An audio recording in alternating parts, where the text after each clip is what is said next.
मित्रों, आज हमारा एक व्यूवर्स ने लिखा है कि सर मेरा जो लिप्स है ये बहुत सालों से इस पर एक बॉइल निकल आता है और ये मिटता ही नहीं है। बहुत सारी दवा किया है, बहुत एंटीबायोटिक लिया, कोई स्टीरोड युक्त ऑइंटमेंट लगाया है, पर ये आप जो फिगर में देख सकते हैं ये ऐसे ही मेरे को बॉइल्स लिप पर हो जाता है और कई सालों से है और ये ठीक ही नहीं होता है। कई बार कोई डॉक्टर उसको डर्मेटाइटिस बोलते हैं, कई बार एलर्जी बोलते हैं और इसमें बर्निंग इतना होता है कि कई बार जो एग्रावेशन होता है तो बहुत इन्फ्लेमेशन हो जाता है और इरिटेशन हो जाता है, फेस पर भी आ जाता है और कई बार बॉडी में भी आ जाता है।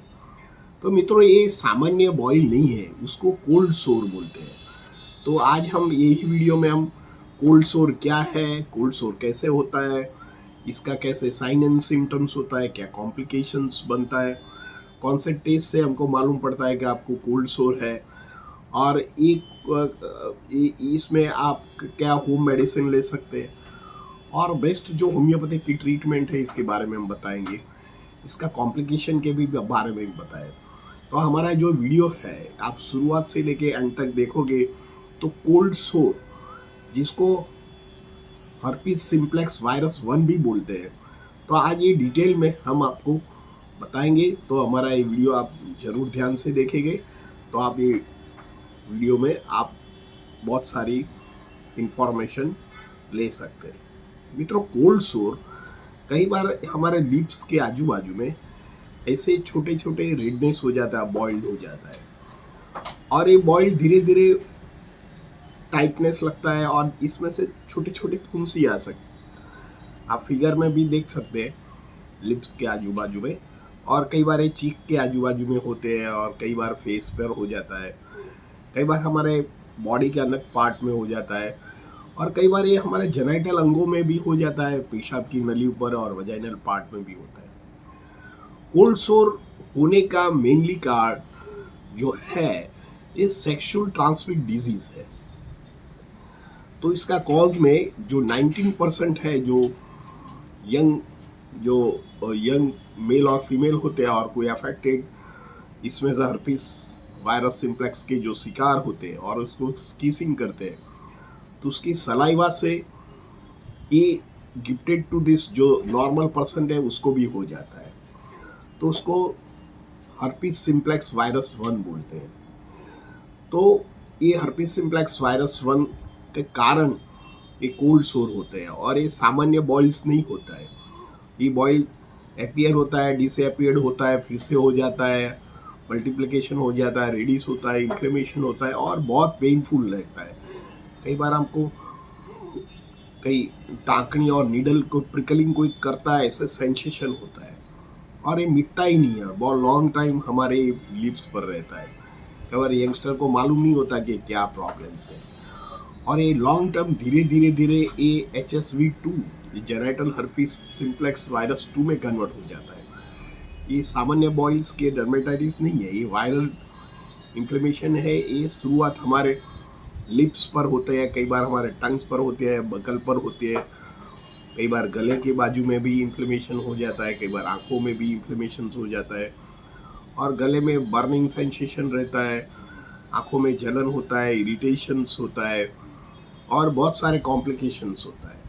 जब ये बॉइल्स होता है तो 2-3 दिन के बाद दर्दी को फीवर आता है, बॉडी एक होता है, पर बहुत सारी एंटीबायोटिक लेते हैं तो ये दब जाता है, पर ये बॉइल्स हटता नहीं है और कई बार अच्छा इम्यूनिटी होता है तो थोड़ा टाइम तक चला जाता है और फिर से ये अपीयर हो जाता है। और कई बार ब्रस्ट होता है तो इसमें से स्टिकी फ्लूइड होता है तो आजू बाजू एरिया में भी अफेक्टेड होता है। कई बार किसी को लग जाता है सलाइवा के साथ या किसी को, तो भी ये स्प्रेड होने का चांसेस रहता है। तो मोटा मोटी ये जो जो कोल्ड सोर है ये हर्पिस सिम्प्लेक्स वायरस 1 के कारण होता है।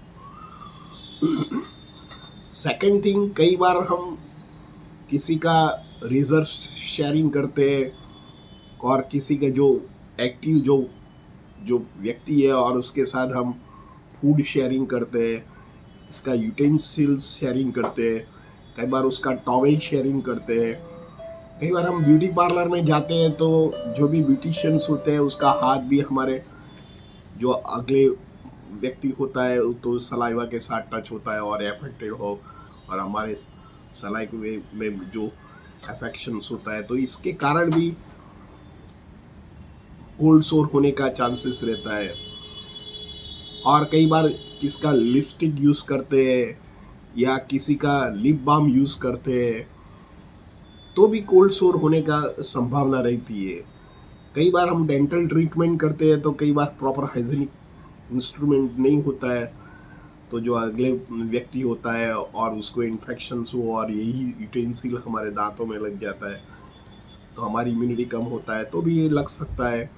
तो ये बहुत सारे कॉम्प्लिकेशन और बनने का ये हो सकता है। इससे क्या कॉम्प्लिकेशंस होता है, तो कई बार कॉम्प्लिकेशंस में वो बर्न्स होता है, इरिटेशंस होता है। इससे जरिए हमको फेशियल न्यूराल्जिया रहता है, आंखों में जलन रहती है। कई बार कोई कारणवश हमारा फेस के आजू बाजू में तनाव रहता है, बर्निंग सेंसेशन दर्दी को रहता है। कई बार फटीगनेस रहता है, बेचैनी लगता है, भूख नहीं लगता है, बॉडी एक होता है, जॉइंट में दर्द होता है, खड़े होता है तो खड़े नहीं रह सकते।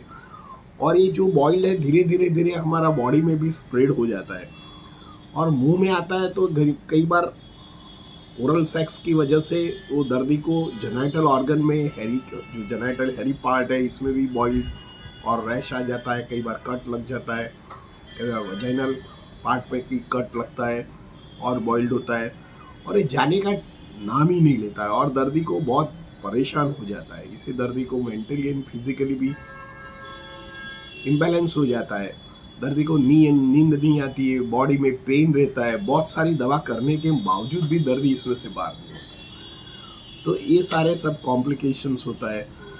दर्दी को हाथ में झंझनाहट ही रहता है, आंखों में विजन धीरे धीरे कम हो जाता है, गले में पेन होता है, टॉन्सिल्स हो जाता है और खाने में भी भूख नहीं लगता है, अल्सरेशंस हो जाता है। ये सब ये कोल्ड सोर की वजह से हो सकता है।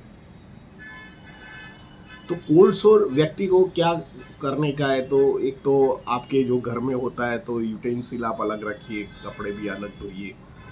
छोटे बच्चे हो तो उसको किस मत कीजिए, क्योंकि कई बार किसिंग करने से छोटे बच्चों को जो सीजर आता है उसका भी कारण जो कोल्ड सोर वायरस की वजह से बच्चों में भी गिफ्टेड हो जाता है, तो कई बार हो सकता है। कई बार एक HSV1 जो वायरस है कई बार HSV2 जेनाइटल हर्पीस में भी कन्वर्ट हो जाता है।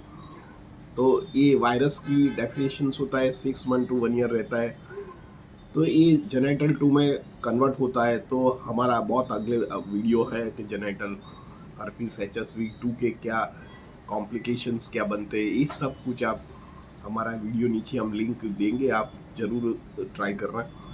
और इसे बहुत सारे कॉम्प्लिकेशन बनता है और हमारे शरीर में लॉन्ग टर्म रहता है। तो इसके साथ हमको कैसे ट्रीट करने का है, तो सबसे पहले उसको कैसे डायग्नोसिस करते हैं, तो ये खून में HSV1 એટલે herpes genital virus 1, HSV2 herpes genital virus 2 दोनों का IgG and IgM immunoglobulin G and immunoglobulin M करते हैं। तो कोल्ड सोर में HSV1 એટલે herpes simplex virus 1 IgG positive IgM positive, कई बार IgG IgM नेगेटिव होता है, IgG पॉजिटिव होता है। जो ऐसा कोई आपको डायग्नोसिस होता है तो आप समझ लेना कि ये वायरस इन्फेक्शन बहुत लॉन्ग बैक का है। IgG मतलब कि जो इन्फेक्शन है 3 महीने से लेके 10 साल पुराना भी हो सकता है।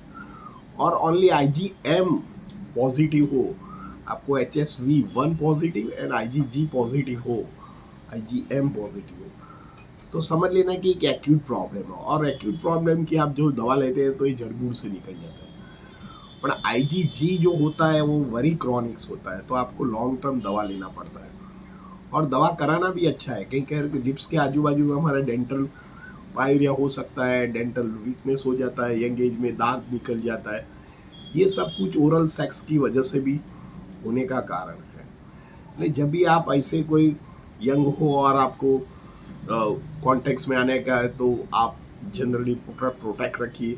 और जब भी आपको कोई व्यक्ति लगे और उसके मुंह में बदबू आए और स्वीटी स्मेल आए तो समझ लेना कि HSV1 पॉजिटिव है। तो तुरंत स्नान कर दीजिए, साबुन से बराबर साफ कर दीजिए एरिया और बराबर शरीर को प्रॉपरली एंटीसेप्टिक्स या साबुन से प्रॉपरली वॉश कर दीजिए और हेल्दी खाना खाइए, एक्सरसाइज कीजिए और तुरंत डॉक्टर की सलाह लीजिए। तो आप ऐसे हर्पीस से बच सकते हैं, क्योंकि कई बार आपको नॉलेज नहीं होता है कि क्या है, तब तक तो ये हमारा शरीर में उसका जो डेंजरस इफेक्ट है बॉडी में सारे अंगों में आ जाती है। तो कई बार सब अंग हमारा 100 साल जीने का होता है, ये अंग हमारा धीरे धीरे 50-60 तक स्टैग्नेंट हो जाता है और हमारा लाइफ एंड डेथ का सवाल आ जाता है। तो मित्रों, इसमें होम मेडिसिन क्या करने का, तो होम मेडिसिन तो आप रेगुलर एक्सरसाइज कीजिए, फूड खाना खाइए, हाइजीन मेजर रखिए और इसमें ड्राई मत रखिए। ड्राई बार बार ड्राई हो जाता है तो प्रिकलिंग सेंसेशन होता है। तो आप एलोवेरा जेल है या कोकोनट ऑयल है या कैस्टर ऑयल है वो लगाइए और ब्रीथिंग एक्सरसाइज कीजिए। तो ये सब आपको बेनिफिशियरी रहेगा और HSV1 और हर्पीस से भी हद तक बचा सकता है। कई बार आपका इम्यूनिटी अच्छा होता है तो ये टेम्पररी विड्रॉन हो जाता है, सिम्टम्स नहीं दिखता है कई बार 1 साल 2 साल। तो कई बार आपको कॉमन कोल्ड हो गया और इम्यूनिटी लॉस हो गया, कोई डायरिया वॉमिटिंग हो गया, कोई टाइफाइड हो गया, तो ये बॉयल फिर से अपीयर होता है। कई बार आपने देखा होगा कि हाई ग्रेड फीवर में बॉयल आता है। ये बॉयल आने का कारण भी हर्पीस HSV1 या कोल्ड सोर हो सकता है, पर ज़्यादातर कोल्ड सोर ये सेक्सुअल ट्रांसमिट डिजीज है। तो आपको इसके लिए अवेयर होना चाहिए। होम्योपैथिक में बहुत सारी दवाइयाँ हैं, जैसे एकोनाइट है, कैलकेरिया कार्ब है, नेट्रम म्यूर है, क्यूप्रम मेटालिकम है, जिंकम मेटालिकम है, एल्यूमिना है। ऐसे दवा का उपयोग कर सकते हैं। साथ में एक्सरसाइज करो, हेल्दी खाना खाइए। तो ऐसे जो वायरल डिजीज़ है इसमें इम्यूनिटी कर सकते हैं। साथ में आप आंवला है या एलोवेरा है, ये खुराक में भी ले सकते हैं। ये भी हमारा इम्यूनिटी बढ़ सकता है। खुराक में पत्ते वाली सब्जी है और फ्रूट्स का उपयोग ज़्यादा कीजिए, सलाद का उपयोग ज़्यादा कीजिए, वेट को कंट्रोल कर दीजिए, शुगर अवॉइड कर दीजिए, प्रॉपर स्लीप लीजिए। तो हमारा इम्यून फोर्स बढ़ता है तो वायरस दिखता नहीं है, क्योंकि शरीर में एक ही वायरस नहीं है, सो मैनी वायरस है। क्योंकि हमारा जो शरीर होता है ये इसमें डे बाय डे उसको इम्यूनिटी तो बढ़ता है, क्योंकि हमारा WBC है वो इसके साथ फाइट करता है। तो आपकी इम्यूनिटी बरकरार रखिए, तो ऐसे ही वायरस आपको हार्म नहीं करेगा और आप लाइफ को 100 साल तक जी सकते हैं। मित्रों, मेरा वीडियो आपको कैसा लगा, अच्छा लगता है तो लाइक कर दीजिए, शेयर कर दीजिए। धन्यवाद। Thank you very much.